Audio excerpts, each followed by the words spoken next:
Hey, we're here at PR Live Europe. I'm here with Kevin Edwards from the APMA. Kev, how are you? I'm very well, thanks. How are you? I'm good. It's been a good day. How have you found it? Yeah, very good, very busy. Just presented, so that's out the way now, so I can relax a bit more, have a drink. With the APMA now, what does an event like this mean for you? Well, it's a good opportunity for us to connect with a lot of our members. Probably the majority of companies that are exhibiting here are paid members. It's a good opportunity to try and convince others about why they should become members. It's a good opportunity to connect with brands. Brands can join for free, so trying to encourage them to kind of hopefully get involved, because that's one of the challenges that we have. How do we get more brands? We can get brands that are interested in signing up, but how do we then engage them in projects? So it's kind of like this multi-pronged approach, really. You just shared some findings from your latest report. Yeah. One of the opening findings was around publisher categorization and a discrepancy between that and what they actually do. Could you explain what that is? So it's actually, this is the third year we've collected that data point, and I work the majority of my affiliate career network side, and so I know that when you sign up as an affiliate, you're effectively asked, you might be asked for secondary and tertiary categorization, but you're asked for a primary way that you promote. And if you're a cashback site, you're going to say cashback, right? If you're a voucher code site, you're going to say voucher. But really that is the kind of mechanic. That's the end result, right? Someone gets cashback, someone uses a voucher code. That isn't necessarily reflective of the activity that you would perform as a publisher in order to generate that customer, that end customer. Okay. And there are multiple touch points along the way that might occur. So to give you an example, Top Cashback, one of our members, they run above the line advertising, right? So they're doing a lot of brand awareness in order to drive people to their site. And when they drive people to their site, they're getting them to sign up for their newsletters, they're pushing newsletters out to them with the latest offers, and all of that stuff is happening, but they're only potentially measured on the end outcome, which is a sale in the interface. If you're a brand, if you're time poor, you log in and you look at the number of clicks, the conversion, and the end sale and what it's going to cost you. You don't necessarily have a broader understanding or a wider view about how they're generating customers and interest. So we are also asked publishers for all of those other aspects. How many routes to market do they use? So we know that 50% of publishers use Instagram, 29% of them use TikTok, but how much are we actually talking about that in the industry when we're talking about what I would call traditional affiliates? So I think that the point of that data point was really to try and encourage people to spend time and think of affiliates as more full funnel, multi-dimensional, and trying to work out actually whether their measurement and their reporting is accurate of that wider contribution. Yeah, that's really interesting. I think it applies to a lot of what's going on in the industry at the moment. Sean Saul from Partnerize did a session earlier announcing the clickless affiliation tool that Partnerize now has, and affiliates entering a stage where clicks don't even matter in affiliate marketing anymore, and it's kind of evolving more and more to where traditional affiliates are changing to the point where they don't even really look like affiliates much anymore. Yeah, and I think we have to recognize that we have far more advanced reporting and measurement capabilities now, and we should be doing a better job. I get slightly irritated when people really denigrate last click CPA, because it is still the bread and butter of our industry, and it is still a really important way that we pay out. But beyond that, it's still an important measurement as well. You can measure it, you don't necessarily have to pay out on it. You could pay out on it and you can measure other things. And I think as long as we have that blended approach, and as long as we're taking a sophisticated approach to understanding who affiliates are, it means that we can go out and build a stronger picture about how they're driving customers. But it means that in a kind of like clickless age, or if we are moving to a zero-click era, that affiliates can kind of put their best foot forward to kind of be able to showcase who they are and how they're tapping into customers. Because it isn't just, because obviously they are making sure that they're optimizing for LLMs as well. There's a quote that we recently used in an article on the APMA website from CJ, from the CEO of CJ, where he talks about the vast majority of product-led searches for brands are actually coming from affiliate-based content. Yeah. So affiliates are appearing in LLMs, and that will continue to be a core focus for them. But if we're moving to a zero-click era, then that's all ammunition that they can use to make sure that they're paid fairly for that contribution. Yeah, absolutely. I'm glad you brought up LastClick as well, because I would really like to get your thoughts on this. Obviously, LastClick has garnered a lot of bad press this year, and it's also been kind of called into question a lot. Is this the most efficient attribution model for affiliate in 2025? Is the affiliate industry outgrowing LastClick? What do you think about this? You were kind of defending it, Ben, but do you also think that maybe it does need to evolve? It's very difficult to talk about it generically. If you're a cashback site, a loyalty reward site, and you're paying out a reward mechanism for a customer, then that has to be on a last click basis, right? The only way that you track that really effectively, whereby the cashback site is going to get rewarded for it, is on a last click basis. We have to recognise that we've always been a very varied channel. We are a far more varied channel now than we ever have been. I've just been presenting with Helen Southgate from Acceleration Partners, and we were talking about this yesterday when we were catching up about our presentation, and she was saying that there's no doubt that this is the most varied ecosystem that we occupy. But really, if you think about that ecosystem, you've got more and more companies fighting for attention, and last click CPA doesn't work for all of them, and it's a crude measurement to recognise all of that contribution.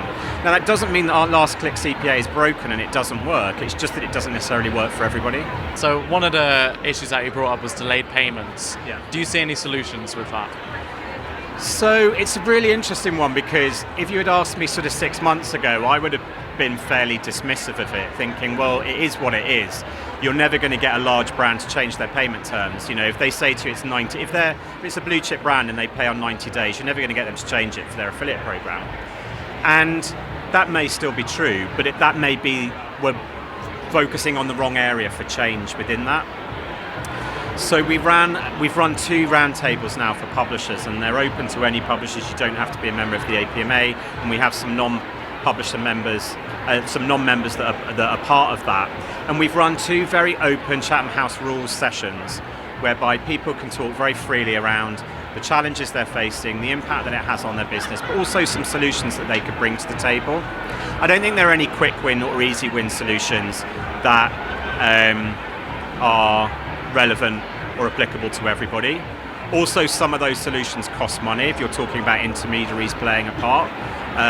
We've seen Reving, who are an APMA member, come into the space, make a lot of noise, get a lot of coverage, and have some success within the affiliate space. But that solution isn't necessarily going to be for everybody. There are solutions and ideas that are coming through, and we're currently kind of working through those and working out how we take some of those to networks and agencies, and whether we can work collaboratively with them. So we're at this stage of collating all of that with just publishers. Our face-to-face at the moment has just been with publishers. The next stage is collating all of that. We are going to build out a code of conduct in conjunction with networks and other interested parties. And then I would like to get us to a stage where we're kind of almost like creating a sandbox of ideas and tech solutions in a way that I know used to happen at AWIN, which was if someone in the technical team had an idea, a solution, it could be anybody within the business, they just sort of threw it into this pot of ideas that then went to the product team. I'd like to have us in a similar situation, and if some company wants to pick that up and run with it, if networks collaboratively want to work on something, then so be it. But I think that it's part and parcel for me of why the APMA exists. We kind of act as a conduit for ideas and solutions, and we're not going to compel people to act on them. But if we can spark ideas, and let's be honest, there are some companies out there that might see it as a USP or use it for competitive advantage. Yeah. And if it benefits affiliates, then that's surely got to be a good thing. Tracking has seen quite a lot of action this year. We've had CPI with AWIN, ICO, cashback exemption. Are you feeling optimistic about tracking? It's always been a bit of a pain point. Do you think that's actually improving? I mean, I always feel on slightly rocky ground because I am not a technical person, so I kind of try and absorb what stuff that people are telling me. I think, obviously we've talked about AI. AI there's an inherent challenge within AI, which we are going to need to address. I'm not sure who is doing what on that and what progress companies are making on that. We just presented some stats on server to server showing there's quite a lot of work to do there. I know for some companies server to server is still not, it's still not a preferred solution, even though there is a general consensus amongst other companies that it is the right thing to do. Server to server is still a very technical implementation. If you're asking a brand to invest time in doing it, you're effectively having to force it onto their product roadmap, and something else will have to go by the wayside that they may consider to be more important outside of the affiliate channel. So we're still competing against other interests within that space. There's work to do around app tracking. But I think, I mean, you mentioned API CPI initiative, AWIN CPI initiative. If nothing else, what I think it has done is it's sparked conversations and it's pushed it up the agenda in terms of an importance. We talked about kind of like fixing the roof in terms of there's work to do. We cannot be the best channel that we know we can be if we don't fix some foundational stuff. And tracking is a multifaceted challenge. It can break at any time. It's difficult to monitor. There's multiple solutions out there. There's multiple solutions for different platforms. So it's multifaceted and it's ongoing. And it's something that but as I say, with the AWIN CPI initiative, I think it has elevated it, and that has to be a good thing, because if it's not nudged it up brands' kind of priority list a couple of notches, then that has to be a positive outcome. What single thing is most exciting you right now in the industry? I mean, already mentioned, it sounds a sort of like fairly generic answer, but like the sheer diversity, I still think that we don't talk about the fact that we are this sort of innovation engine as an industry. And I remember going back 10, 15 years where I felt like the industry had stagnated a bit. You know, I remember when 100% cashback model came in with quick earn top cashback, and that really revolutionised. That was a brand new model that was completely unique to the UK industry as well at the time. I remember thinking at the time, that's going to make waves. I remember when like the gold standard voucher code sites came in, and that really transformed stuff. But then we went through a bit of a fallow period, and now I genuinely think there are so many new businesses that now see affiliate as the place to come and prove, like as proof of concept. If I can make it work on a CPA, or potentially not CPA, but now we're moving to kind of more blended commercial models. The channel is a brilliant place to open doors and for people to test stuff. We just presented a stat that a third of brands use their non-CPA budget to test new formats. And that's a great way if you're a new company coming into the space. Speak to lots of companies that are just startups of one person or two people. And if they can kind of prove it and learn, like cut their teeth on the channel, then that's really exciting. Even if in the end they don't run their activity through the affiliate channel, seeing the affiliate channel as an incubator of new technology and new ideas, I think is really exciting. Yeah, it's positive. Do you think we can be bold enough to say it's an affiliate renaissance? Well, we call it the affiliate reset in our presentation.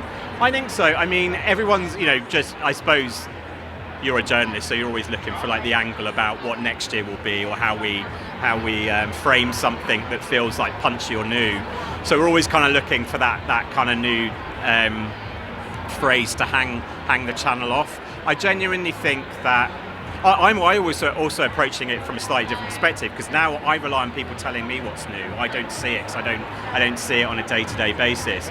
But I genuinely, I'm approached by companies all the time with new ideas, new angles, and it genuinely feels like the channels we know is still growing fast. It genuinely feels like the opportunities that are out there are multiple what they were even just sort of 6 or 7 years ago. Final question, what are you going to be focusing on with the APMA in 2026? So, without necessarily wanting to end on, I'll focus maybe on like a positive and a negative. I'll do the negative first. So one of the things that I was conscious of that I felt that we needed to present today was some of the issues around traffic quality within the channel. I think in a sense we've been victims of our own success.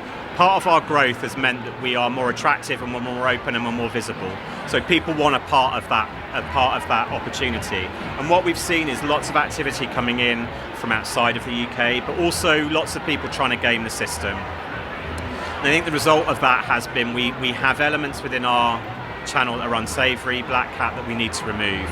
So rather than necessarily focusing on one topic within that, which we focused in on this year because we tackled subnetworks, what I want to do is open that out more broadly and have like a compliance task force where we open that up to a wide group of companies and say, right, what does compliance look for you? What are your core priorities? What are the things that are going to move that needle from 1 in 10 brands saying that only one in 10 brands saying they're very satisfied with traffic quality, to being 3 in 10 brands. I mean, 3 in 10 brands doesn't sound that ambitious to me, but we're only at 1 in 10 brands at the moment. So we need to move that needle. We need brands to be a lot more confident about traffic quality. And then the positive one, I guess, is I always love doing all the research. Data insights is one that, like the kind of my bread and butter where I've come from. There is a ton of really positive stuff that we will release in our Voice of the Nation report that will come out fairly shortly. And we will use all of that stuff to focus in on good news stories. Next month we're going to have a big planning session for our roadmap for next year. We're going to have the great and good of affiliate marketing in one room, deciding what the core projects that they want to work on next year are. Big projects, small projects, whatever they may be. And I think it's really positive the fact that we can get all of those companies in a room, sit them down together, and they can collaborate on that. And even if you don't focus in on one particular topic, to have all those companies in a room together, I think that's a really positive thing, because we're grown up and mature enough as an industry to recognise that we have challenges, but there's also opportunities. So let's identify them and let's produce solutions for them. Kev, thank you so much. No worries, thank you. Thank you.